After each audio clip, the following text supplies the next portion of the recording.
नमस्कार दोस्तों, स्वागत आप सभी का आपके अपने YouTube channel online study DK में। और आज हम आपके लिए लेकर आए हैं विज्ञान से संबंधित 100 अति महत्वपूर्ण प्रश्न। तो चलिए और बढ़ते हैं इन क्वेश्चन की ओर, देखते हैं आज के हमारे विज्ञान से संबंधित 100 अति महत्वपूर्ण प्रश्न।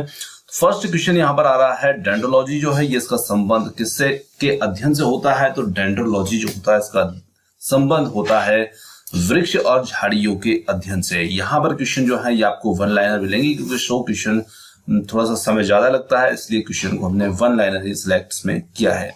अगला क्वेश्चन है यहाँ पर, प्रतिजैविक पेनिसिलिन किससे प्राप्त किया जाता है? तो पेनिसिलिन जो प्रतिजैविक होता है ये प्राप्त किया जाता है कवक से। चलिए अगले क्वेश्चन की ओर जाते हैं। अगला क्वेश्चन है, ट्रेकोमा रोग जो होता है ये किससे संबंधित होता है? तो ये संबंधित होता है आंखों से संबंधित रोग होता है ट्रेकोमा। अगला क्वेश्चन है यहाँ पर, पॉजिट्रॉन की जो खोज की थी ये किसने की थी? तो पॉजिट्रॉन की जो खोज की थी ये की थी एंडरसन ने, और ये सन 1932 में की गई थी। अगला क्वेश्चन है, कौन सी धातु जो है भविष्य की धातु कहलाती है? तो टाइटेनियम धातु जो है इसे भविष्य की धातु भी कहा जाता है। ध्वनि को आंख की भांति उपयोग करने वाला जो पशु या पक्षी, तो यहाँ पर पशु तो नहीं है, वो पक्षी ही है, तो वो होता है चमगादड़, जो कि ध्वनि को आंख की भांति उपयोग करता है। अगला क्वेश्चन हमारा है, मनुष्य के शरीर में कठोरतम पदार्थ जो होता है ये कौन सा होता है? तो जो दांतों का एनिमल आवरण होता है ये मनुष्य के शरीर में सबसे कठोरतम पदार्थ होता है। कौन सा बम केवल जीवित वस्तुओं को प्रभावित करता है, इमारतों को नहीं? तो जो न्यूट्रॉन बम होता है ये केवल जीवित वस्तुओं को ही प्रभावित करता है, निर्जीव वस्तु या इमारतों को नहीं। चलिए अगला क्वेश्चन यहाँ पर आता है, खानों के अंदर अधिकांश विस्फोट जो होते हैं किन गैसों के मिल जाने से होते हैं? तो मीथेन और वायु के मिल जाने से अधिकतर विस्फोट होते हैं खानों के अंदर। अगला क्वेश्चन है, कोबाल्ट ऑक्साइड जो होता है ये कांच को कौन सा रंग प्रदान करता है? तो कोबाल्ट ऑक्साइड जो होता है ये कांच को गहरा नीला रंग जो होता है ये प्रदान करता है। कौन सा यौगिक आइल ऑफ विंटर ग्रीन के नाम से जाना जाता है? तो मैथिल सैलिसिलेट जो होता है इसे जाना जाता है आइल ऑफ विंटर ग्रीन के नाम से। सिनेबार जो है ये किसका प्रमुख अयस्क है? तो सिनेबार जो है ये पारे का अयस्क है, जिसे पारा हम Hg कहते हैं, और ये एक द्रव धातु भी होती है। कीमोथेरेपी क्या होता है? तो रासायनिक पदार्थों के उपयोग से रोग के चिकित्सा करना कीमोथेरेपी के अंतर्गत आता है। और अगला क्वेश्चन है, यदि दूरस्थ वस्तु से आने वाली किरणें रेटिना के आगे फोकसित हो जाती है, मतलब केंद्रित हो जाती है, तो दृष्टि में कौन सा दोष कहा जाएगा? तो निश्चित रूप से जब किरणें रेटिना के आगे फोकसित हो जाती है तो उस स्थिति में जो दोष होगा उसे निकट दृष्टि दोष या मायोपिया के नाम से जाना जाता है। किस कोशिकांग को कोशिका का पावर हाउस कहा जाता है? माइटोकॉन्ड्रिया जो होता है इसे कोशिका का पावर हाउस कहते हैं। होमोसेपियंस जो है ये किस जीवधारी का नाम है? तो ये मनुष्य का जीव वैज्ञानिक नाम है होमोसेपियंस। अगला क्वेश्चन आता है, हाइड्रोपोनिक्स जो होता है किसे कहा जाता है? तो हाइड्रोपोनिक्स जो होते हैं ये पौधों के मृदा विहीन संवर्धन यानी कि जलीय माध्यम में पौधों के उगने को कहा जाता है हाइड्रोपोनिक्स, या फिर इसे मृदा रहित खेती भी कहा जाता है। रिकेट्स रोग जो होता है किस विटामिन की कमी के कारण होता है? तो ये होता है विटामिन डी की कमी के कारण। अगला क्वेश्चन आता है यहाँ पर हमारा, प्यास का केंद्र कहाँ होता है? तो प्यास यानी भूख प्यास के केंद्र की बात हो रही है, तो मस्तिष्क का जो हाइपोथैलेमस होता है वहां पर प्यास का केंद्र होता है। कच्ची चीनी को रंग विहीन करने हेतु जिस चारकोल का प्रयोग किया जाता है वो कौन सा चारकोल होता है? तो उसे हम जंतु चारकोल या एनिमल चारकोल कहते हैं। और चारकोल का मतलब यहाँ पर कोयला होता है, जो कि चीनी यानी कि शक्कर के रंग को साफ करने हेतु उपयोग में लाया जाता है। अगला क्वेश्चन है यहाँ पर, जीवों के क्लोन या हमशक्ल तैयार करने की जो वैज्ञानिक पद्धति है उसका नाम क्या है? तो उस पद्धति को हम कहते हैं क्लोनिंग, जिसके अंतर्गत जीवों के क्लोन या हमशक्ल तैयार किए जाते हैं। एम्स का संक्षिप्त रूप क्या है? एम्स किसका संक्षिप्त रूप है? तो एम्स जो है all India institute of medical sciences का संक्षिप्त रूप है एम्स। जब रक्त में ऑक्सीजन की सांद्रता में कमी आती है तो श्वास की गति किस प्रकार प्रभावित होती है? तो जब रक्त में ऑक्सीजन की सांद्रता में कमी आएगी तो श्वास की जो गति होगी निश्चित रूप से वो बढ़ जाती है। अगला क्वेश्चन है, आपेक्षिक आर्द्रता मापी जाती है? तो आपेक्षिक आर्द्रता जो होती है ये मापी जाती है हाइग्रोमीटर से। चलिए, रेटिना पर बनने वाला जो प्रतिबिंब होता है ये कैसा होता है? तो रेटिना पर बनने वाला जो प्रतिबिंब होता है वास्तविक उल्टा और वस्तु से छोटा होता है, और हमारा मस्तिष्क उसे सीधा महसूस करता है। गोबर गैस का मुख्य संगठक क्या होता है? तो मीथेन जो होती है ये गोबर गैस की मुख्य संगठक गैस होती है। वायरोलॉजी में हम किसका अध्ययन करते हैं? तो इसके अंतर्गत हम विषाणु का अध्ययन इसमें करते हैं। विटामिन सी का रासायनिक नाम क्या है? विटामिन सी का रासायनिक नाम जो होता है ये होता है एस्कॉर्बिक एसिड कहा जाता है। श्वेत प्रकाश की प्रिज्म के द्वारा बने वर्ण क्रम में किस रंग का विचलन सबसे अधिक होता है? तो बैंगनी रंग जो होता है इसका विचलन सबसे अधिक होता है, लाल रंग का सबसे कम होता है। तो ये हम कह सकते हैं इसमें। कैलोमल जो होता है क्या होता है? तो कैलोमल जो होता है ये होता है मर्क्यूरस क्लोराइड, और इसे हम इस प्रकार से लिखते हैं Hg2Cl2। ये कहलाता है कैलोमल या मर्क्यूरस क्लोराइड। अगला क्वेश्चन है यहाँ पर, सिंदूर का रासायनिक नाम क्या है? तो सिंदूर का रासायनिक नाम होता है मर्क्यूरिक सल्फाइड, जिसे हम Hgs से प्रदर्शित करते हैं। झूठा सोना कहलाता है, तो झूठा सोना प्रकृति में पाया जाने वाला जो आयरन सल्फाइड होता है ये कहलाता है, या आयरन पायराइड्स जो होता है ये कहलाता है झूठा सोना। आंतों में प्रोटीन को एमिनो अम्ल में अपघटित करने वाला जो उत्प्रेरक होता है ये कौन सा होता है? तो पेप्सिन जो एंजाइम्स होता है ये आंतों में प्रोटीन को एमिनो अम्ल में अपघटित करने का कार्य करता है। एस्ट्रो डी क्या है? तो एस्ट्रो डी जो है ये ब्रह्मांड के विकास का अध्ययन करने वाला जापानी एक्सरे उपग्रह है जिसका नाम है यहाँ पर एस्ट्रो डी। पिच ब्लैंडी में कौन सा रेडियोएक्टिव तत्व प्राप्त किया गया था? तो पिच ब्लैंडी से जो रेडियोएक्टिव तत्व प्राप्त किया गया था वो था रेडियम।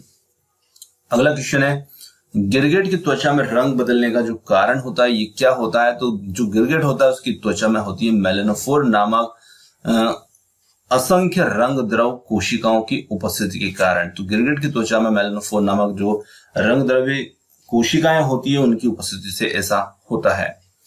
प्रकृति में सबसे अधिक मात्रा में पाए जाने वाले कार्बनिक यौगिक कौन से हैं? तो सेल्यूलोज जो है ये प्रकृति में पाए जाने वाले सबसे ज्यादा मात्रा में कार्बनिक यौगिक हैं। वृद्धावस्था का अध्ययन हम विज्ञान की किस शाखा के अंतर्गत करते हैं? तो जीरेंटोलॉजी जो होती है इस शाखा के अंतर्गत हम अध्ययन करते हैं वृद्धावस्था का।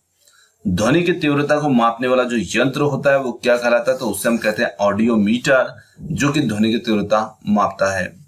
दूध का खट्टा होना किसके द्वारा होता है? तो जीवाणु के द्वारा, क्योंकि दूध का दही में परिवर्तित होना यह जीवाणु की क्रियाओं से संबंधित होता है। श्वेत प्रकाश के वर्णक्रम में प्रिज्म के द्वारा सर्वाधिक विचलित होने वाला रंग तो सबसे ज्यादा विचलित होता है बैंगनी रंग। अगला क्वेश्चन है यहाँ पर, रेफ्रिजरेटर में प्रशीतक क्या होता है? तो रेफ्रिजरेटर के अंदर जो प्रशीतक के रूप में जो गैस होती है वो होती है फ्रियान गैस। चलिए, दूध से दही बनाने वाला में कौन सा बैक्टीरिया सहायक होता है? तो उस बैक्टीरिया का यहाँ पर पूछा है नाम, और उसका नाम होता है लैक्टोबैसिलस लैक्टाई। जीवाणु ये होता है। किस अंग के कार्य ना करने पर डायलिसिस जो होता है ये किया जाता है? तो निश्चित रूप से जब किडनी ठीक से काम नहीं करती, वृक्क जिसे हम कहते हैं ये कार्य नहीं करती, तो उस स्थिति में डायलिसिस किया जाता है। मनुष्य के मस्तिष्क का सबसे बड़ा भाग कौन सा होता है? तो प्रमस्तिष्क जिसे हम सेरिब्रम कहते हैं ये हमारे मस्तिष्क का सबसे बड़ा भाग होता है, प्रमस्तिष्क या सेरिब्रम। राइफल चलाने पर लगने वाला जो झटका होता है ये किस संरक्षण का उदाहरण है? तो निश्चित रूप से ये रेखीय संवेग संरक्षण का उदाहरण है। प्रयोगशाला में सर्वप्रथम जीन का संश्लेषण करने वाले प्रथम वैज्ञानिक जो थे वो कौन थे? तो ये थे हरगोविंद खुराना, और जिन्होंने सर्वप्रथम जीन का संश्लेषण किया था प्रयोगशाला में। किस एक कोशिकीय शैवाल का उपयोग अंतरिक्ष में खाद्य की समुचित पूर्ति के लिए किया जाता है? तो वो शैवाल होता है क्लोरेला, जिसका उपयोग फूड के रूप में किया जाता है। अगला क्वेश्चन है, प्राकृतिक रबर जो होता है किसका बहुलक होता है? तो प्राकृतिक रबर जो होता है ये आइसोप्रेन का बहुलक कहलाता है। अगला क्वेश्चन है यहाँ पर हमारा, द्रव्य की चौथी अवस्था क्या कहलाती है? तो प्लाज्मा जो होती है ये द्रव्य की चौथी अवस्था कहलाती है। प्रकाश तरंगों के किस गुण से उनके अनुप्रस्थ होने का प्रमाण मिलता है? तो ध्रुवण के माध्यम से यहाँ पर प्रकाश तरंगों के अनुप्रस्थ होने का प्रमाण मिलता है। मानव रक्त का पीएच कितना होता है? तो 7.4 जो होता है ये मानव रक्त का पीएच होता है। खनिज की संरचना की दृष्टि से हीरा क्या होता है? तो खनिज संरचना की दृष्टि से हम देखते हैं तो हीरा जो होता है कार्बन का ही एक अपर रूप है, तो इसलिए कार्बन भी कहा जा सकता है। ग्रह गति का सिद्धांत जो था ये किसने प्रतिपादित किया था? तो कैपलर ने सबसे पहले ग्रहों की गति से संबंधित सिद्धांत को प्रतिपादित किया था। ध्रुव तारा आकाश में एक स्थान पर दिखाई देता है जबकि अन्य तारे नहीं, इसका क्या कारण है? तो ध्रुव तारा का पृथ्वी के घूर्णन अक्ष की दिशा में स्थित होना, इसी वजह से वो हमें एक स्थान पर दिखाई पड़ता है। अगला क्वेश्चन है, स्फिग्नोमीटर नामक यंत्र से हम क्या नापते हैं? तो इससे हम रक्त दाब ब्लड प्रेशर को मापते हैं स्फिग्नोमीटर से। और अगला क्वेश्चन आता है यहाँ पर, सन 1902 में कार्ल लैंड स्टीनर ने किसकी खोज की थी? तो 1902 में कार्ल लैंडस्टेनर ने सबसे पहले यहाँ पर रक्त समूह ब्लड ग्रुप की खोज की थी। और काफी महत्वपूर्ण प्रश्न है, ये अक्सर पूछे जाने वाला प्रश्न है। समुद्र का जल नीला क्यों दिखाई देता है? तो जल के कणों के द्वारा प्रकाश का जो प्रकीर्णन होता है उसी के कारण समुद्र का जल जो होता है नीला दिखता है। प्रोटीन किस गैस का प्रमुख यौगिक है? तो प्रोटीन जो होता है ये मुख्य रूप से नाइट्रोजन गैस का एक यौगिक है, क्योंकि हम प्रोटीन को देखेंगे, प्रोटीन बना होता है एमिनो अम्ल से, और उस एमिनो अम्ल के अंदर कई एमिन समूह होते हैं जिसके अंदर नाइट्रोजन हमें देखने को मिलती है। तो उस तरीके से ये प्रश्न बना है। इथोलॉजी में किसका अध्ययन किया जाता है? तो इथोलॉजी के अंतर्गत हम अध्ययन करते हैं जानवरों के व्यवहारों का अध्ययन और उनके सामान्य वातावरण में। अगला क्वेश्चन आता है, हेली पुच्छल तारा जो होता है प्रति कितने वर्ष के बाद दिखाई पड़ता है? तो हेली जो धूमकेतु होता है ये 76 वर्ष में दिखाई देने वाला तारा होता है। अगला क्वेश्चन है, किन तरंगों की सहायता से चमगादड़ रात में सुरक्षित उड़ती है? तो चमगादड़ जो है पराश्रव्य तरंगों की सहायता, जिन्हें हम अल्ट्रासोनिक भी कहते हैं, इन तरंगों की सहायता से चमगादड़ जो होती है रात में सुरक्षित उड़ती है। रक्त का थक्का जमाने में कौन सा विटामिन सहायक होता है? तो विटामिन के जो होता है ये रक्त का थक्का जमाने में सहायक विटामिन होता है। लाफिंग गैस जो होती है किसे कहते हैं? तो नाइट्रस ऑक्साइड, जिसे सूत्र के रूप में हम N2O लिखते हैं, इसे कहा जाता है लाफिंग गैस। और इसकी गंध से व्यक्ति जो होता है हंसता ही रहता है। शरीर का सारा रक्त किसके माध्यम से शुद्ध होता है? तो जो किडनी होती है ये छन्नी का काम करती है और ये हमारे ब्लड को प्यूरिफाई करती है, छानने का काम करती है। अगला क्वेश्चन आता है यहाँ पर, हाइड्रोफाइट किन्हें कहते हैं? तो जो जली पौधे होते हैं जो जल के अंदर उगते हैं ऐसे पौधों को कहा जाता है हाइड्रोफाइट। अगला क्वेश्चन है, दो समांतर दर्पणों के बीच रखी वस्तु के कितने प्रतिबिंब बनते हैं? तो दो समांतर दर्पणों के बीच रखी वस्तु के प्रतिबिंब बनते हैं अनंत। अगला महत्वपूर्ण प्रश्न है, दो समांतर दर्पणों के बीच जो रखी वस्तु है उसका सबसे अधिक चमकीला प्रतिबिंब कौन सा होगा? क्योंकि जब हम दो समांतर दर्पणों के बीच वस्तु को रखते हैं उसके प्रतिबिंब बहुत सारे बनते हैं, तो उनमें सबसे ज्यादा चमकीला प्रतिबिंब कौन सा होता है? तो जो दूसरे नंबर का प्रतिबिंब होगा वो सबसे ज्यादा चमकीला होगा। अगला क्वेश्चन है, सड़क पर चलने की अपेक्षा बर्फ पर चलना अधिक कठिन होता है, क्यों? क्योंकि हम जानते हैं कि बर्फ में सड़क की अपेक्षा घर्षण कम होता है, इसलिए हम सड़क पर आसानी से चल सकते हैं पर बर्फ पर नहीं। अगला क्वेश्चन है, यहाँ पर लोलक घड़ियां गर्मियों में सुस्त क्यों हो जाती है? तो यदि हम देखें तो लोलक घड़ियां जो होती है उनकी लंबाई, लोलक की लंबाई बढ़ जाने से उनका आवर्त काल जो होता है वो बढ़ जाता है और उसी वजह से घड़ियां जो होती है वो सुस्त हो जाती है। अगला क्वेश्चन है, मनुष्य में दाद रोग जो होता है रिंगवॉर्म रोग के रोग कारक कवक का नाम क्या है? तो जो दाद रोग होता है को फैलाने वाला जो कवक होता है वो होता है माइक्रोस्पोरम, और इसी की वजह से जो होता है ये रोग होता है। अगला क्वेश्चन है यहाँ पर, स्कर्वी नामक रोग किस विटामिन के अभाव में होता है? तो विटामिन सी की जब कमी होती है तो उस स्थिति में स्कर्वी, पायरिया, मसूड़ों में सूजन, मसूड़ों से खून आना, ये सभी समस्याएं देखने को मिलती है। अगला क्वेश्चन है, सबसे भारी धातु कौन सी होती है? तो ऑस्मियम जो होती है ये सबसे भारी धातु होती है। विद्युत के सबसे अच्छे चालक की बात करें तो सबसे अच्छा चालक जो होता है वो चांदी को माना जाता है, तो उत्तर हो जाएगा सिल्वर, यहाँ पर चांदी। ध्वनि को मापने की इकाई क्या होती है? तो डेसिबल के अंदर हम मापते हैं ध्वनि को। स्टेनलेस स्टील किन धातुओं को मिश्रित करके बनाया जाता है? तो स्टेनलेस स्टील जो होता है ये क्रोमियम, लोहा और निकल को मिश्रित करके बनाया जाता है। अगला क्वेश्चन है, वनस्पति विज्ञान की उस शाखा का क्या नाम है जिसमें शैवालों का अध्ययन किया जाता है? तो उस शाखा को हम कहते हैं फाइकोलॉजी, और जिसके अंतर्गत हम शैवालों का अध्ययन करते हैं। ट्यूबरकुलोसिस संक्रमण किसके द्वारा होता है? तो ट्यूबरकुलोसिस संक्रमण जो होता है ये होता है माइक्रोबैक्टीरियम ट्यूबरकुलोसिस के द्वारा। अगला क्वेश्चन है, 1024 बाइट जो होते हैं किसके बराबर होते हैं? तो 1024 बाइट मतलब 1 किलोबाइट, तो यहाँ पर 1 किलोबाइट हमारा उत्तर होगा। अल्कोहल जो है मेथनॉल सूत्र किस रसायन का है? तो निश्चित रूप से CH3OH सूत्र जो होता है ये होता है मैथिल अल्कोहल का। अगला क्वेश्चन है हमारा, विटामिन डी का रासायनिक नाम क्या है? तो विटामिन डी का रासायनिक नाम होता है कैल्सीफेरॉल। बढ़ते हैं अगले प्रश्न की और अगला प्रश्न है, विटामिन B5 की कमी से कौन सा रोग हो जाता है? तो पेलेग्रा नामक रोग जो होता है ये होता है विटामिन B5 की कमी से। बार किस भौतिक राशि का मात्रक है? तो बार जो होता है वायुमंडलीय दाब का मात्रक होता है बार। कंप्यूटर में डॉस क्या होता है? तो डिस्क ऑपरेटिंग सिस्टम होता है डॉस, तो यहां पर इसका ये पूरा नाम पूछा गया है। सर्वाधिक वैद्युत ऋणात्मकता तत्व कौन है? तो यहां पर बात करें सबसे ज्यादा ऋणी तत्व की, तो वो होता है फ्लोरीन, और ये पूरी आवर्त सारणी के अंदर सबसे ज्यादा विद्युत ऋणात्मक तत्व होता है। अगला क्वेश्चन है, हाइड्रोजन बम किस सिद्धांत पर आधारित होता है? तो हाइड्रोजन बम जो होता है ये नाभिक की संलयन सिद्धांत पर आधारित होता है। अगला क्वेश्चन है, प्रोटॉन की खोज किसने की? तो प्रोटॉन की खोज करने वाला है रदरफोर्ड, इलेक्ट्रॉन की खोज करने वाले थॉमसन है, और न्यूट्रॉन की खोज करने वाले चैडविक हैं। तो इस प्रकार से इनसे संबंधित प्रश्न अक्सर आते हैं।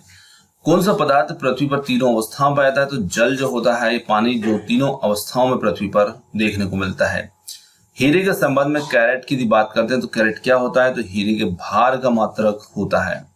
अगला क्वेश्चन है, गैल्वेनीकृत लोहे पर किसका लेप होता है? तो जिंक का लेप इस पर किया जाता है जंग से बचाने के लिए लोहे को, तो ऐसे लोहे को हम GI आयरन कहते हैं।